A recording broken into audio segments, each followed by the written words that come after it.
going through the kind of evaluation outcomes of our project that we kind of did in the Scottish Borders. So my name's Jen Grant. I'm the dietitian with Food Train and Eat Well, Age Well, and I'm joined this morning with Eleanor Coleman and Gemma Hawkins from our kind of first team in Decipher that helped us with our evaluation. They can kind of give you a wee bit more of a bio of themselves when they chat.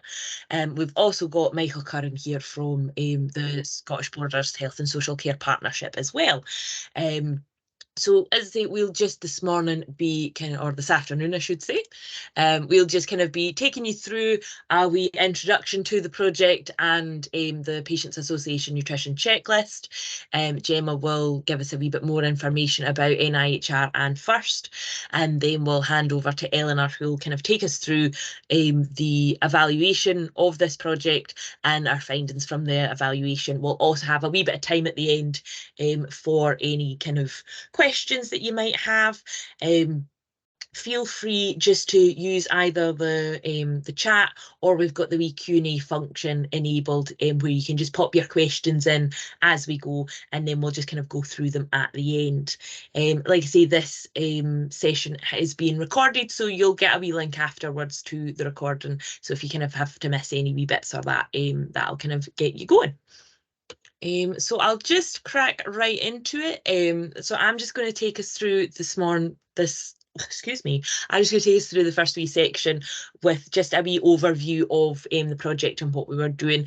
So like I say, I'm the dietitian with Food Train and Eat Well, Age Well, and we are a Scottish charity that kind of primarily provides services to older people around kind of shopping services and just general kind of day-to-day help who are maybe not able to manage through maybe age, ill health, frailty, disability, that kind of thing.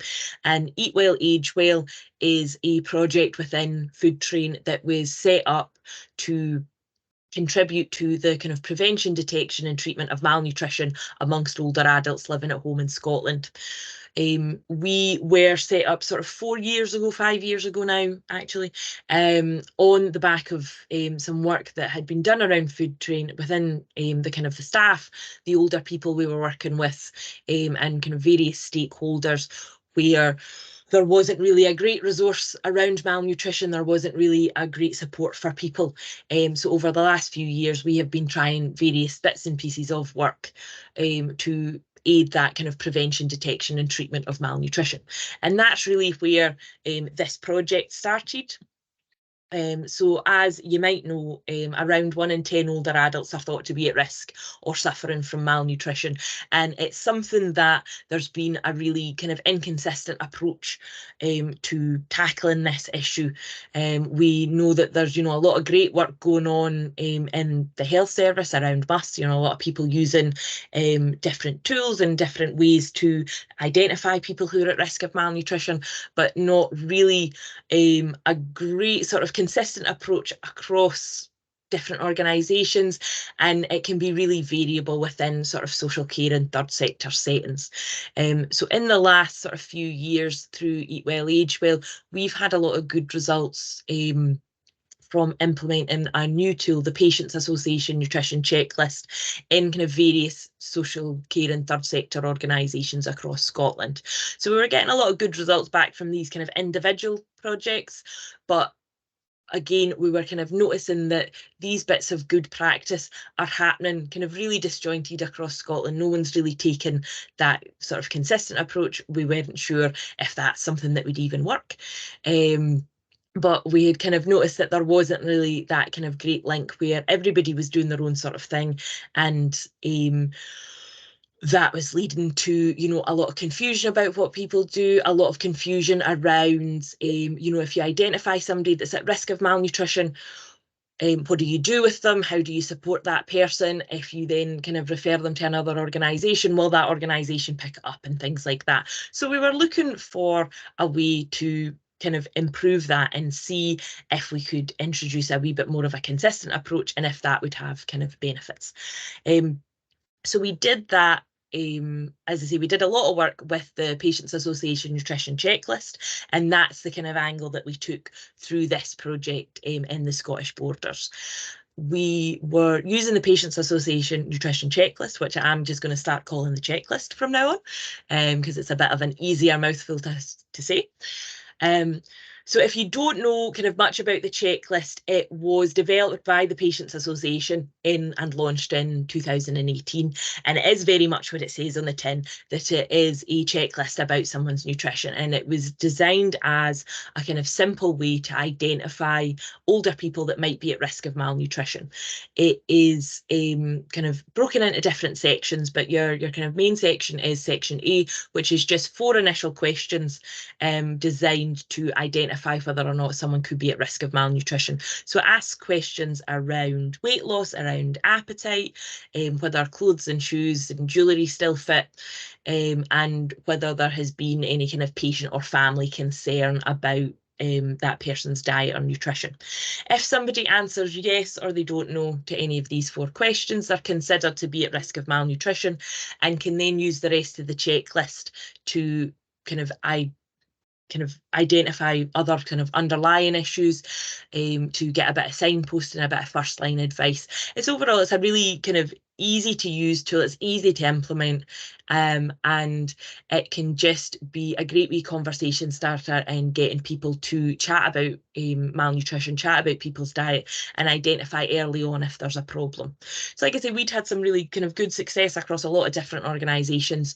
So we had sort of aimed with this project in the Borders to test a sort of a larger scale rollout of that checklist and that implementation of a more consistent approach across a sort of a geographical area, and how that might affect the kind of prevention, identification and treatment of malnutrition.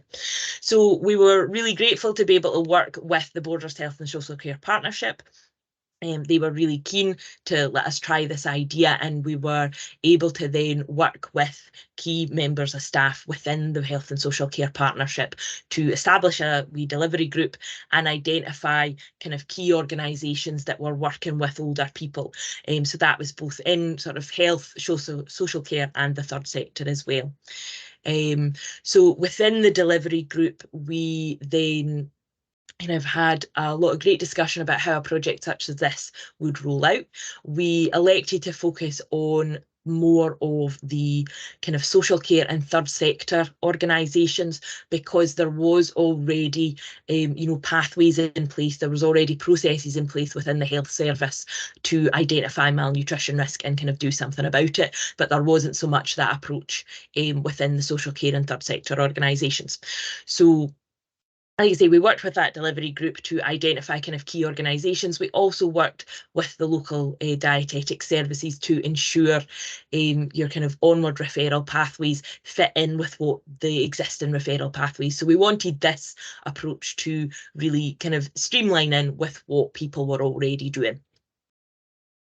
So in the kind of the bare bones of it, if you like, we identified these organisations across social care and the third sector. So these were organisations like housing, home care organisations, various kind of community support and day centres, things like that, that were working with older people already. They kind of had those relationships. They were seeing them maybe, day to day, week to week, and had that kind of contact with them.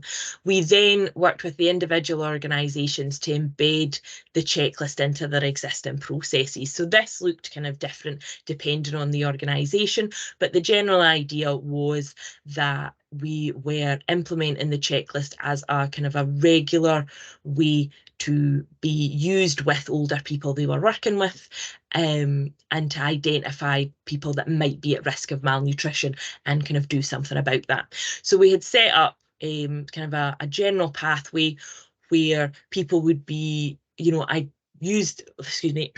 would use the checklist with the older people they were working with. If they were kind of identified to be at risk, they would give a bit of first line advice and then follow that person up within the bounds of their kind of service. Should they then need further information or further support, then they could be referred on to kind of the local dietetic services in line with their existing referral pathways. We at Eat Well Age Well provided the kind of staff training around sort of malnutrition using the checklist and first line advice, so that all the staff that were kind of using the checklist and were implementing this project were kind of up to speed and were all on the same kind of skill level and could feel a bit more confident, hopefully, about kind of providing a bit of first line advice and supporting people who could be at risk of malnutrition. So that is the kind of the whistle stop tour of the project. I'm going to hand you on to Gemma just now, who's going to give you just a wee bit about our logic model that was developed, and then on to a wee bit of background around FIRST and NIHR as well.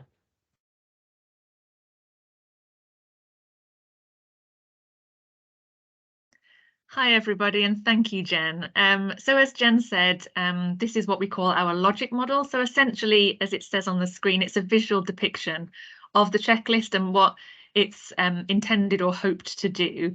So I appreciate this is probably quite small writing, but we're going to share with you a link to our full report at the end of the webinar, and you'll be able to see this in much more detail and larger text. But essentially what this shows us is across the top of the 4 columns, you can see the headings there: inputs, activities, and outcomes. And what we're trying to show here is the inputs that we think are needed for organisations that Jen was just talking about to be able to implement the checklist in their practice. What is needed to make that happen? And then in terms of activities, what actually needs to take place for implementing the checklist? And then what outcomes, both short-term and long-term, do we hope to be realised as a result of using the checklist in various different health and third sector organisations? So there's 3 different rows here, and the bottom row that's in kind of a blue colour is what we expect to see happen for older people when the checklist is used with them in practice. So this is what we would hope would happen when the checklist is used, and then what outcomes we would see. But what we've also included there in the red middle section is what is needed for the staff and volunteers at these organisations to be able to use the checklist in their everyday work. So thinking about what training is needed and what the outcomes of that training would hopefully be, which, as Jen said, was provided by Eat Well Age Well. But also then at the very top in the green kind of colour is what needs to happen in those organisations as well to support the staff and volunteers to implement the checklist, to be able to use it properly. So what's needed to embed that, as Jen was talking about. And essentially, by creating this logic model, it helped us to think about, when we first designed the project, what things do we need to explore and try and understand when we try to evaluate this rollout of the checklist in Scottish Borders. So this was something that we worked together on to co-develop this diagram that kind of provided a shared understanding of everybody working on the project. We'll tell you a little bit more about the project shortly, but firstly, I just wanted to tell you a bit about what NIHR is and what FIRST is. So we heard these acronyms right at the start, and I just wanted to give a little bit of an overview of what they are. So you can see on this slide at the top here, I've got 2 logos. So one of them says NIHR Public Health Intervention Responsive Studies Teams, and then the one next to it says NIHR National Institute for Health and Care Research. So essentially, the NIHR is a UK funding body that funds research into health and care outcomes. So its focus is to try and improve the health of the population through robust pieces of research that helped us to know what things help bring about improvements in health and what things to avoid doing. So Jen mentioned FIRST, which is PHIRST, and that stands for Public Health Intervention Responsive Study Teams. It's a very long word description, and that's why we call it FIRST for short. It essentially is a research initiative that was set up in 2020 and is funded by the NIHR with the focus, or with the goal, of helping to evaluate public health interventions that are taking place across the UK, being run within local authorities, just like the implementation of the Patients Association nutrition checklist that Jen was talking about. So there are 6 FIRST teams across the UK, and myself and Eleanor, we work for one of the teams that's based across Bristol and Cardiff. It's called First Insight, but there's 5 other teams as well. And essentially we're there to help provide some scientific and research support to conduct evaluations. So myself, I'm a researcher that works in Cardiff University. I've been working on public health research for 10 years. Eleanor will introduce herself shortly, but again, has a lot of research experience. So local authorities can apply to have their intervention evaluated with the support of a FIRST team. And the idea of the evaluations is that they can be done in a timely way to provide very accessible information and useful information to the local authorities that apply. And the focus of the interventions, the initiatives, need to be on improving health and reducing health inequalities. So what happened with the Eat Well, Age Well project was that Jen and colleagues in the Scottish Borders applied to have an evaluation done of the rollout that Jen was just describing. They got shortlisted to be evaluated, and they were allocated to the First Insight team that myself and Eleanor work on. So then myself and Eleanor within our FIRST team were allocated to work with the team in Scottish Borders. So the idea is that together with the local authority stakeholders and organisations, with the research team in FIRST, and with representatives of the public, we co-design the evaluation to make sure that it's really focusing on the most important things. So you can see at the bottom of the slide there, this is something that happens a couple of times a year. So the next call for applications closes on the 26th of September, and the web link is there to find out more information. And the next slide just shows you what that website looks like. So it's got quite a lot of information about how FIRST is useful for health and care professionals, of our partnerships with the public, and further down that page is where you can find information about the application. But if you click on evaluations, you can see on the top there, that will tell you about all the current evaluations that are taking place, including the one that we're talking about today. So I'm going to hand over to Eleanor now, who's going to talk to you about the design of this evaluation of the Eat Well, Age Well rollout of the Patient Association nutrition checklist. Thanks, Gemma. Yeah, hi everybody. I'm Eleanor Coleman, and I'm a researcher. I work for with Gemma on the First Insight team, and also in different organisations in Cardiff University. So as Gemma says, I'm going to describe the design of the first evaluation of the checklist implementation in the Scottish Borders. So that'll be the first few slides, and then I'll go on to describe our findings of the evaluation. Okay. So the aims of the evaluation were to understand and evaluate the perceived impact of the checklist on 3 different groups of people. So firstly, the older adults who received the checklist. Secondly, who we call the implementers. So these are the staff who were completing the checklist with older adults. And then finally, staff, so mainly managerial staff in the social care, housing and voluntary sector organisations that we were working with. We also wanted to understand the feasibility of the initial rollout of the checklist, and wanted to assess how successful implementation of the checklist was in the community setting. Finally, we then wanted to understand how best and whether the checklist should be rolled out further, and we wanted to inform any future implementation and strategic inclusion within the organisations, but in a broader geographical area. Okay, so these aims were addressed by the following objectives. So the first objectives was to explore the barriers and facilitators of implementation of the checklist from the perspectives of the implementers, so the staff completing the checklist, and staff within the organisations. we wanted to evaluate the feasibility of implementing the checklist in different organisational contexts. We wanted to explore how the checklist may or may not achieve its outcomes, and this is if this was different to what we thought. So at the end of the evaluation, we wanted to see if the mechanisms through which the checklist works, which was described in by Gemma in the logic model. We wanted to see if that was how the checklist produced any outcomes, and then also we wanted to make any necessary changes to the logic model depending on our findings. We also wanted to assess what the costs were for delivering the checklist in the organisations involved in implementation.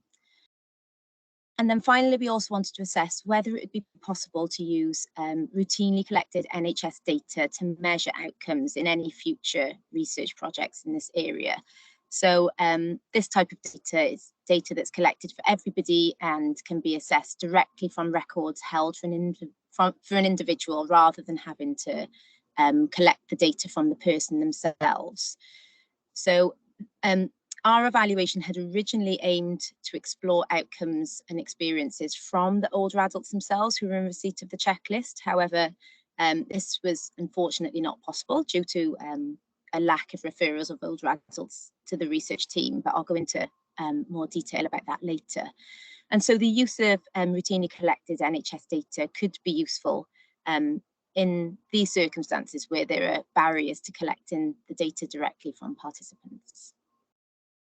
Okay. So what methods did we use in the evaluation?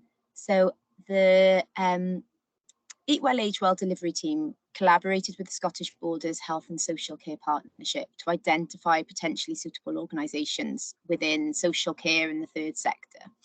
And Jen discussed that a little bit earlier. So a total of 16 organisations were identified, and key contacts within the organisations were approached by Eat Well, Age Well staff.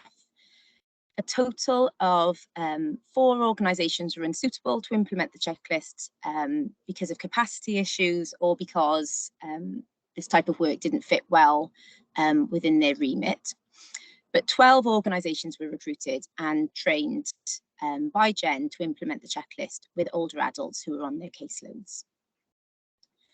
So we then used a mixed method design, collecting both quantitative and qualitative data. We collected, as you can see on this slide, we collected pre and post training evaluation surveys, and these were completed on Google Forms by implementers who were retaining the Eat Well, Age Well training.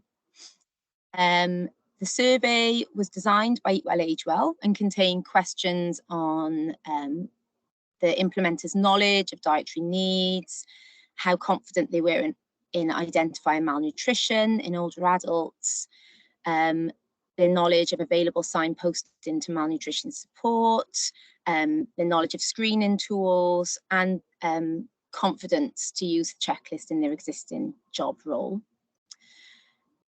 We also collected operational data, which you can see as a second blue box. And this was completed by organisations who were implementing the checklist. So this data included, so once the checklist was being implemented, the organisations would report the number of older adults with which the checklist had been used, and this would be broken down by age and also the number of older adults who were deemed at risk of malnutrition or in need of nutritional support.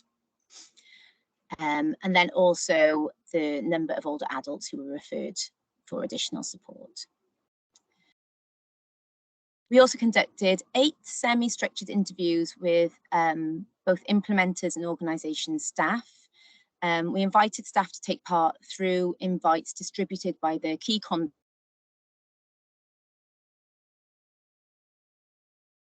interviewees' perspectives on the barriers and facilitators of using the checklist, including their views on the training and delivery of the initiative and the perceived outcomes of using the checklist, how well the checklist fitted in with their usual practice, and the strategic fit of the checklist within their organisation.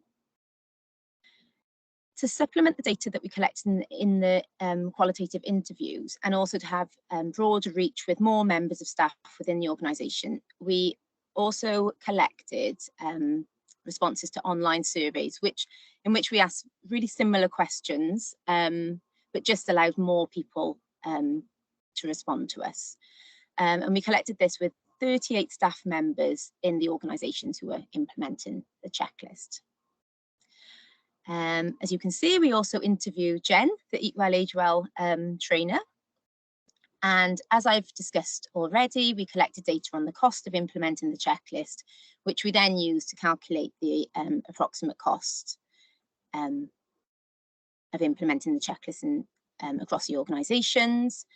And we used some internet searching and contacted key contacts within the Scottish Border to identify what routinely collected NHS data may be used in future research. So we then analysed the interview and online survey data thematically, analysed the quantitative data, and then we combined all of the data sets in a triangulation exercise and mapped findings onto our research objectives. Okay, so then what were the findings? So next slide, please. Thanks, Jen. Okay, so I'm going, the next few slides are the findings from the evaluation. So the first was, what were the organisational context? So how did the organisations differ? So the organisations varied in terms of size, the settings, and also the services that they provided. So organisational caseloads were prone to fluctuation. So organisations described that they didn't have a set number of older adults on their caseloads, and it did vary from time to time. And for each organisation, the caseload ranged from less than 10 older adults to in other organisations over 200 older adults. So the organisations did differ. The services provided to older adults were either well-established services, but some were relatively new and had been set up within the previous year. The services that were provided varied across organisations. So organisations provided both acute and long-term support to older adults. Older adults were seen by staff in their own homes, in assisted living accommodation, or in community settings such as social centres or transport. And the services that were provided included assisted discharge from hospitals, personal care, assistance preparing food or meals and shopping, assistance accessing appropriate financial support, meal services, befriending services, opportunities for social interaction, such as organisation of community social groups, and operating transport services. So there really was a wide range of services that were provided to older adults. Okay. So the roles of the participants who took part in our interviews and online surveys. So those that took part in the interviews varied slightly from the staff that took part in the online survey.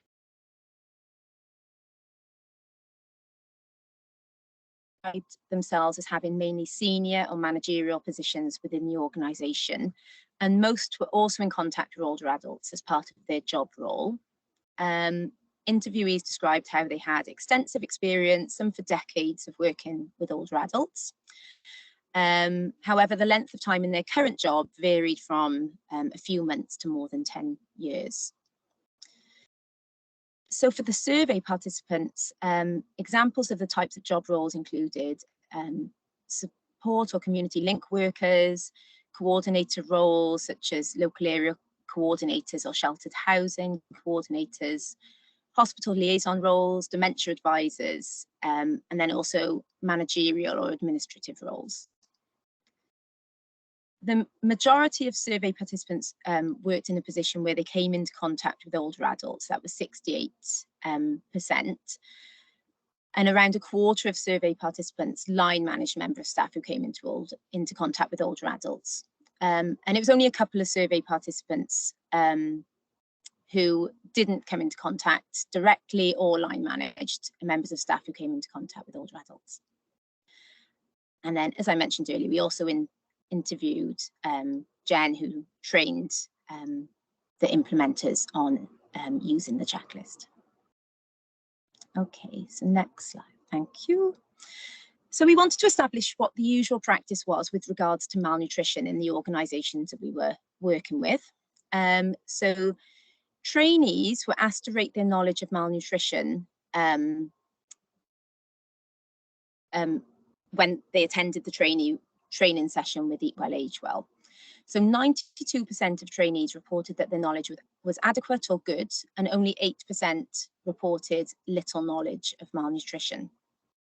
The majority of interviewees also reported that they felt confident dealing with concerns. However, 38% of trainees reported that they were not confident spotting the signs of malnutrition.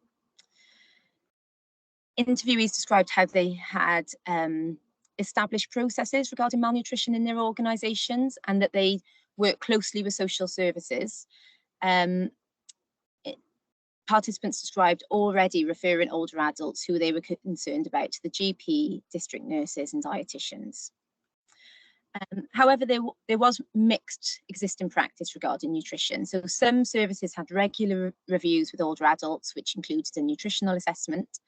However, others highlighted concern that no nutritional support was included in their current practice. There was also a lack of in-depth training regarding malnutrition. So 84% of trainees who attended the Eat Well, Age Well training had not received malnutrition training, and only 10% of trainees were previously aware of screening tools to identify malnutrition. Okay. Okay, so this finding this slide is just going to discuss the findings with regards to use of the checklist. So the training to support implementation of the checklist that Jen delivered was delivered to 169 implementers in 12 organisations between September 21 and August 2022. So of the 12 organisations, 7 organisations provided operational data, which gave an insight into the level of implementation of the checklist within those organisations. The checklist was used with a total of 461 older adults from October 21 to November 22. And the number of older adults that each organisation used the checklist with ranged from as little as 3 to as many as 238 in one organisation. And of the 461 adults that the checklist was used with, 7.4% of these were identified as at risk of malnutrition. However, some organisations reported that they were implementing the checklist, but they did not return operational data to Eat Well, Age Well, and therefore the actual figures may have been higher than what we've shown here. The organisations also took an average of 3.5 months to return the operational data following attending the training with Eat Well, Age Well. So some organisations attended the training and seemed to get started straight away, whereas other organisations took up to 7 months after the training to start checklist implementation. Implementation methods varied across the organisation. So while some organisations completed the checklist with all adults that they contacted, others only completed the checklist with older adults that they had concerns about regarding malnutrition. And this was contrary to the advice provided by Eat Well, Age Well, which was to use the checklist with all older adults that they came into contact with. So the survey participants and the interviewees described reasons that they didn't use the checklist, and these included that it wasn't appropriate in the setting or with a particular individual, or that they hadn't received appropriate support from their organisation to implement the checklist. Okay. So interviewees and survey participants stated that the checklist was easy and quick to use, so taking between 5 and 15 minutes on average. In the implementation period, 34 older adults were deemed at risk of malnutrition and were provided with advice. Of these 34 older adults, 7 were referred to additional support services. So 5 to the GP, 1 to a dietitian, and 1 to a social worker. Jen, the Age Well trainer, who's a registered dietitian, also provided advice on referral pathways and gave tailored advice for specific individuals when this was necessary. Participants were asked to describe what signposting methods were available to refer an older adult to if an older adult was deemed at risk of malnutrition. And these included providing advice to the older adult or family, friends and carers, or referral to GPs or district nurses, the Food Foundation, or social care. Okay, so interviewees and survey participants described how the questions in the checklist were personal and how trust and rapport between a staff member and the older adult facilitated implementation of the checklist.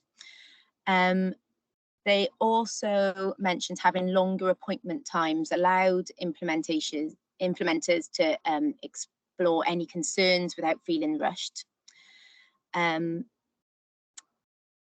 participants described how practical strategies such as providing paper copies, which were more easily transported between appointments, were considered facilitators to implementation, and incorporating the checklist in routine reviews for older adults was considered a facilitator.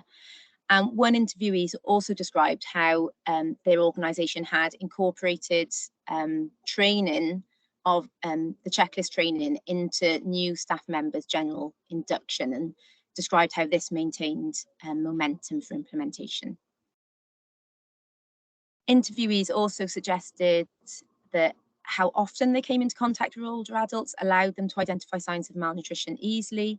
So, for example, if implementers contacted older adults sporadically, they were able to notice differences in the older adult's appearance more easily than someone who was in daily contact with their older adults. And also, if implementers worked in community social group settings where food was provided, they had opportunities to identify whether older adults were eating or not. Okay, so what were some of the barriers to using the checklist? So participants described how use of the checklist was not appropriate with some older adults because the older adults were considered vulnerable, were unable to comprehend or answer the questions, had dementia, or if they had or if they'd provided a family member with power of attorney. Alternatively, some interviewees described how they had no concerns regarding malnutrition with the specific older adults that they came into contact with, and therefore using the checklist would not be appropriate. Some participants considered that the questions asked would be considered as intrusive or offensive by older adults, and also that it wouldn't be appropriate to ask them the questions in front of other family members. Participants described practical challenges such as not having sufficient time with older adults at appointments due to hectic workloads, or not regularly using the checklist and becoming de-skilled. Sometimes use of the checklist wasn't suitable, such as in community settings where there were no private spaces that could be used, or for example, with drivers who were providing transport services. Some interviewees described that existing malnutrition referral pathways were well established within their organisations and that they were already signposting to other services, and so felt that although the checklist was great, that they were already doing what the checklist was advising. And then finally, the impact of the COVID pandemic was a barrier to implementation of the checklist, as you can imagine. So there was a reduction in face-to-face appointments with older adults, and then also a lot of the community social groups were withdrawn. And then even when face-to-face visits resumed, lots of older adults were very wary and not comfortable with home visits or attending the social groups. Also, the COVID pandemic caused major resource challenges to the organisation due to staff and volunteer absences. Okay. So there are a number of positive outcomes from using the checklist in organisations. Interviewees described that providing older adults with low-level intervention, as described in the checklist, resulted in perceived health improvements for the older adults. Using the checklist also improved practice, so participants described how they had improved skills and confidence managing malnutrition. They also described how the checklist allowed them to document cases of concerns, and that this detail could be used during the referral process to other health and social care professionals. And this in turn facilitated improved multidisciplinary working. Also, one interviewee described how the checklist would be looked at favourably by the Care Inspectorate Scotland, which is a health and social care scrutiny body. And finally, survey participants asked if they thought using the checklist would impact older adults positively, and 86% felt that it would have a positive impact. Okay, I'm just looking at the time, so I'm going to try and speed up. So how much did the checklist cost to use? So we did ask interviewees about details of the associated cost of using the checklist.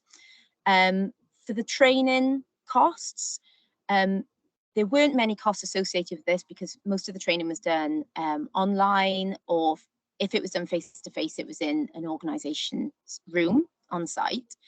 An average of 8.5 staff members attended per session, and so using health and social care costs, each training session would cost about £115.33 per support worker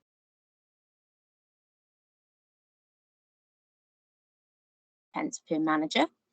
Attendees were also provided with training packs, and these cost an additional £4.50. However, delivering the checklist itself was very quick to do. As I've mentioned earlier, it cost between 5 and 15 minutes, and so that works out at £4.17 for a support worker or £6.83 for a manager.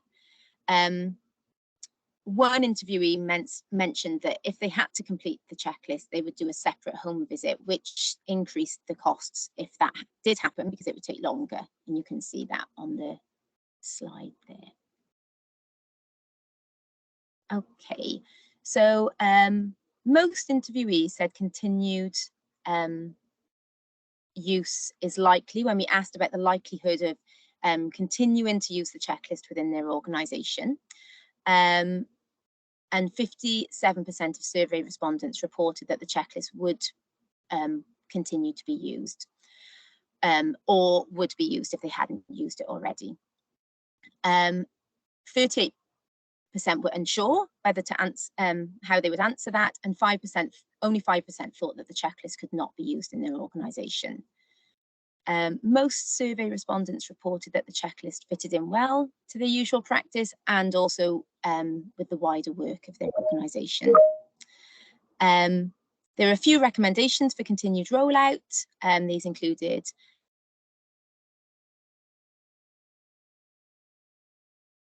level, having physical paperwork, reminders to staff, and then also a refresher training session from Eat Well, Age Well.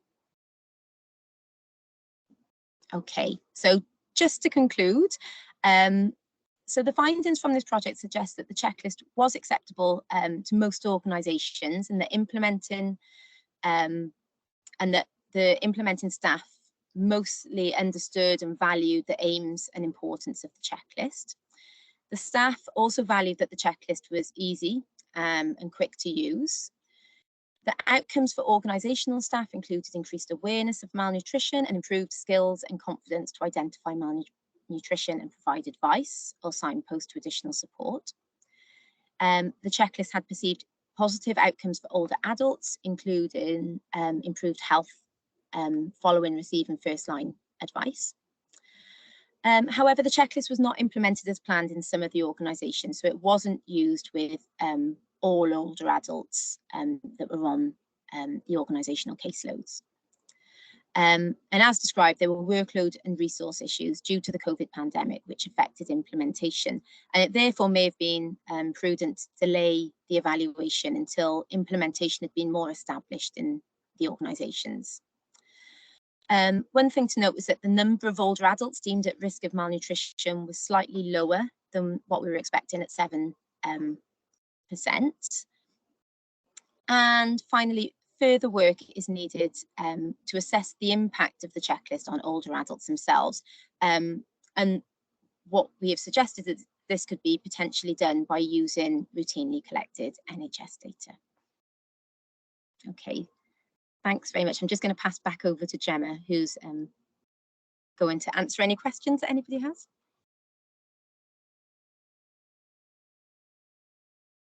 I should unmute myself. Thank you, Eleanor. So this final slide is just to say a massive thank you to everybody who's supported this piece of work, in particular the 3 public contributors that were a huge part of the design of the evaluation as well as interpretation of the results. All of the project team, you can see everybody's names on the screen there, as well as to thank all the participants from the organisations that gave their time to take part in the research. And you can see at the bottom there is just our acknowledgement of the funding from the NIHR.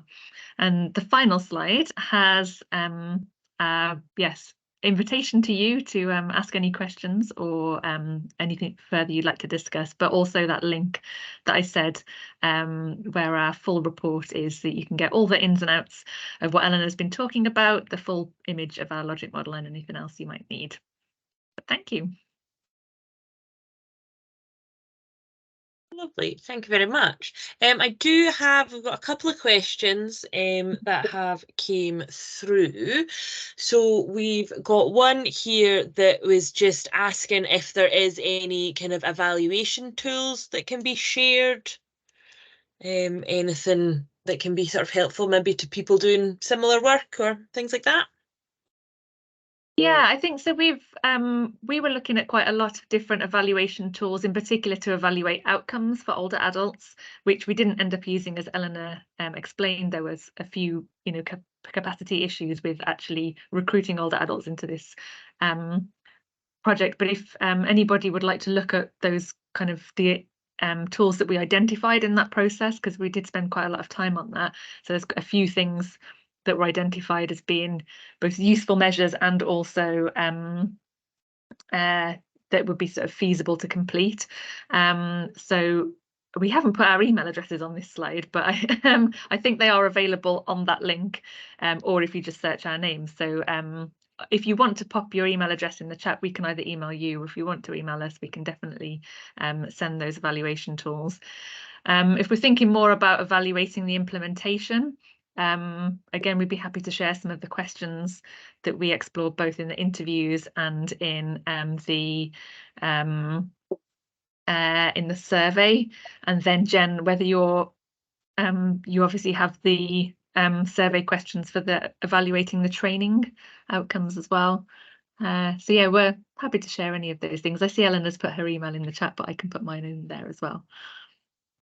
Yeah, I'll also, when we send the video around, I can put everybody's kind of contact details in that as well, so that people can get them. Lovely. The other question I have was actually, it was emailed in ahead, and it was just asking if there had been sort of any indication that a kind of particular service or organisation was better suited to using a checklist. Or using the checklist, I should say.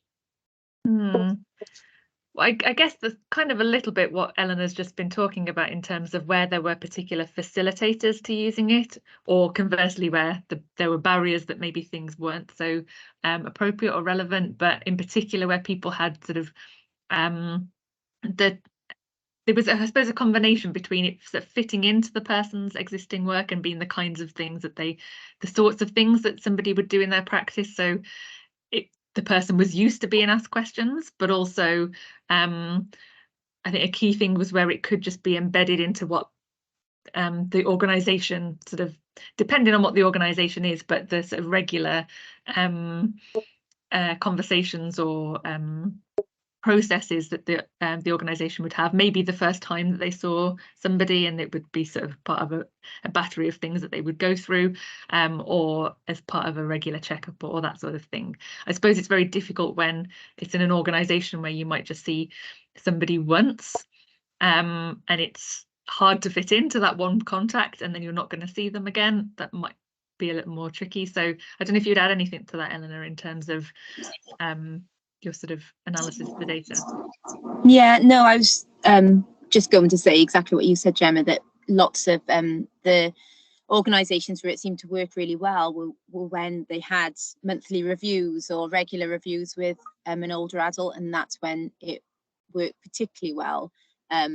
But yeah, I described some of the organisations where there were challenges. So a lot of the community settings, there were challenges because the workers just didn't feel that it was appropriate to use. So yeah, just repeating what you said, Gemma. Thank you. And then our next question here is just asking what you see as next steps for this. I don't know if Michael, if that's a particular, well, I suppose there's a question about next steps more generally, but also next steps within Scottish Borders specifically. And I think generally it'd be interesting to sort of have discussions about the ongoing sort of rollout and implementation, as Eleanor mentioned, how that might be further evaluated as it continues, and how we might do that in a really streamlined way that makes it sort of an efficient piece of evaluation, but also thinking more broadly about how to best support implementation in other places if people want to take that up. But yeah, I'll hand over to Michael in case there's anything in particular you want to say about in Scottish Borders specifically. Specifically in Scottish Borders, I think the next step is, now that the evaluation is complete and we have the outcomes, is kind of communicating that to kind of strategic managers and the kind of across the partnership, particularly kind of the strategy planning group arm of the IJB, the Integrated Joint Board, because I think kind of part of the delivery mechanism was people chose to opt in.